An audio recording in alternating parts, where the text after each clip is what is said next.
Welcome to our first quick tip of the week. What we're going to go over today is eating right when you're either backpacking, canoeing, kayaking, whatever it is you're doing outside that's involving a lot of physical activity that's strenuous and you're out for a full day. You can kind of adapt what we're going to talk about if you're going to be out for part of a day. Just take little pieces of it. But what we're going to talk about here is a schedule of what you can eat to make sure that you have energy throughout the day so that you're full. Just in case, if you are going camping, backpacking, whatever, and you're kind of wondering what's an appropriate amount of food, am I bringing too much, am I bringing too little, this will kind of give you a guideline. Now, one of the key things of the strategy I'm going to go over is that you're eating constantly throughout the day. You're not really having, many hours gap between getting something in your mouth and into your stomach.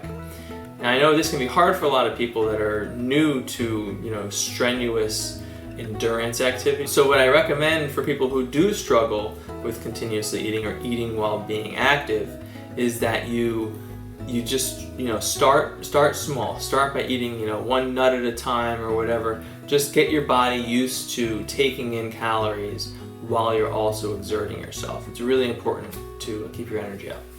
If you don't do this, typically what I see happening to people is that they get very sluggish, they get tired, they make it grumpy, and then it's just a slog to get to the end of the day so that they can have a real meal, then they pass out. If you eat continually throughout the day, keep your energy level up, you can enjoy your day more, you can enjoy wherever it is that you are, and it's just a much more pleasant experience. So I definitely recommend that. Alright, so we're going to start first with the first meal of the day, breakfast. When I have my breakfast outside, it's typically a granola. It's granola because it's a slow burn. I'll eat a bunch of it in the morning, as much as I can kind of get in, and then it'll stay with me for a long time. Now, granola is, if you buy it off the shelf, it's pretty expensive, but I have a recipe that I make myself. That's it's a homemade recipe that I really like. I have it every day, even when I'm home. And it's very cheap to make. The one expensive ingredient is honey, but we have our own beehive, so that mitigates that expense. So if you really want a hot meal, an alternative would be something like instant oatmeal. And you might be able to get away with like a cereal, but I would actually stay away from like a traditional sugary cereal, because it's just going to be a whole bunch of sugar in the morning and not a whole ton of calories. What you want is something that's calorie dense, something that's really just going to sit in your stomach and constantly give you energy slowly throughout the day, not just a blast of sugar. All right, the next thing that I recommend is, you have your breakfast and then you start on with your day and you're out doing whatever, and a few hours pass and you might be getting hungry, you might not. Typically around let's say 9:30, 10, I'll eat like a little bit of protein in some form. Typically I use cashews. In the past I've also used a lot of jerky, so like either beef jerky or whatever. And eating that small bit of protein kind of helps me just keep going through the morning. It's not a ton, just a little bit.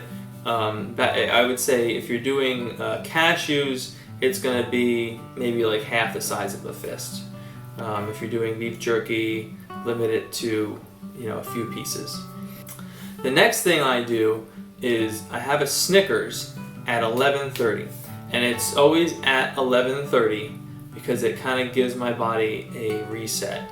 So I have to wait until 11:30. If I'm hungry in the morning and I'm just like ravenously looking for food, I still have to wait till 11:30 before I eat that Snickers. It prevents me from eating all the food in my pack too early.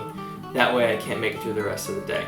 The other thing eating a Snickers does is it kind of allows me to, it just gives me a little bit of a sugar burst, and it's something that tastes really good that, that it kind of pushes me through to lunch. The reason I choose a Snickers over some other candy bars, go look at the nutrition facts on various candy bars and you'll find Snickers is higher in calories and higher in protein than a bunch of other ones. Obviously there's alternatives to this, especially if you're looking to have something a little more healthy than a Snickers. I'm sure there's other bars that you could substitute in. Okay, so 11:30 has now come and gone. Now let's say we're reaching 12:30. Anywhere between 12:30 and 1:30, or maybe 12 and 1:30, I try to stop somewhere for lunch. Now, depending on who I'm with, lunch is either going to be quick or it's going to be slow. Lunch, when you're doing the quick stuff, tends to be, for me, one of the most difficult meals of the day to plan for, because I find that there's so few things that are actually good for you that you can just throw in your pack without refrigeration and have them stay decent. One staple of mine that's like, kind of like a brainless, throw it in the pack and go, is I'll have a Cliff Bar and I'll have 2 packages of crackers. Other alternatives that are less processed include like a cheese and summer sausage.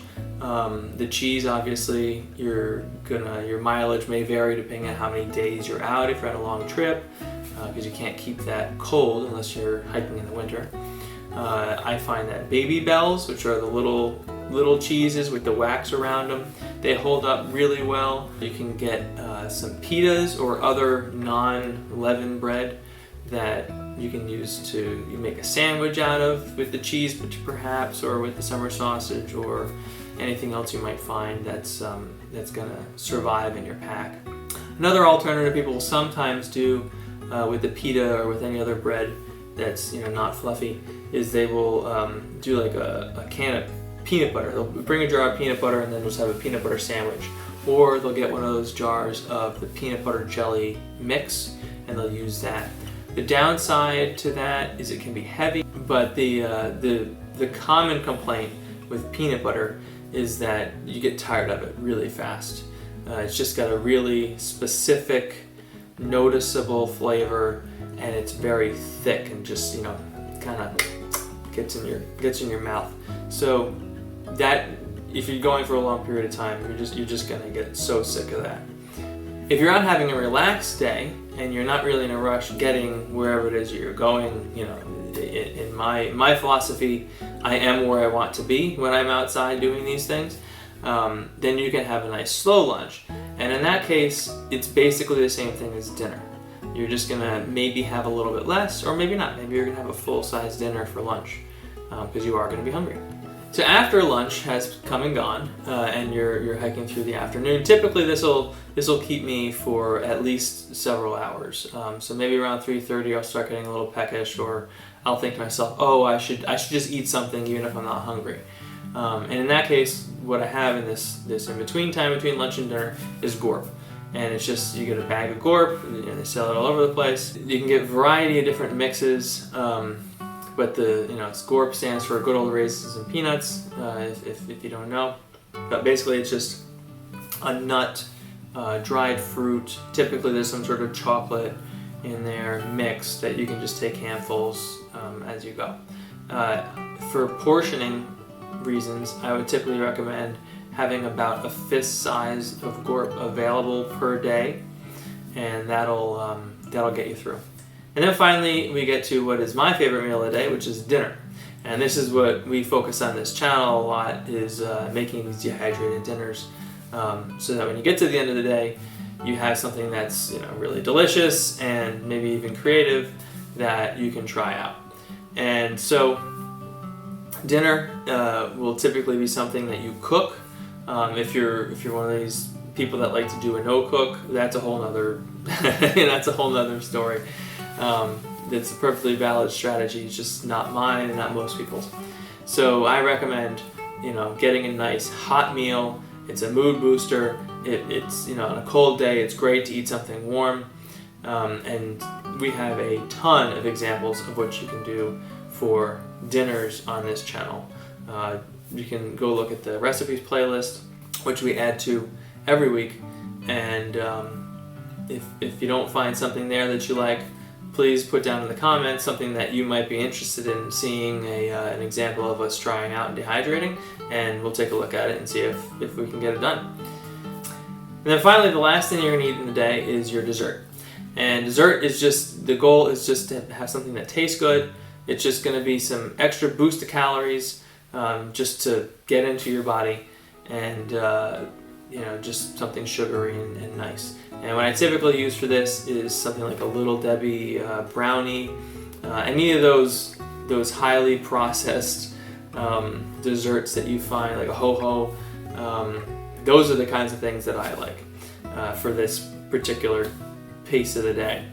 Obviously, you can replace that with anything you want. The goal is to have it be yummy. Just make sure that it's not too bulky, and obviously the more calories the better, because you just want calories for what you're doing for your activity.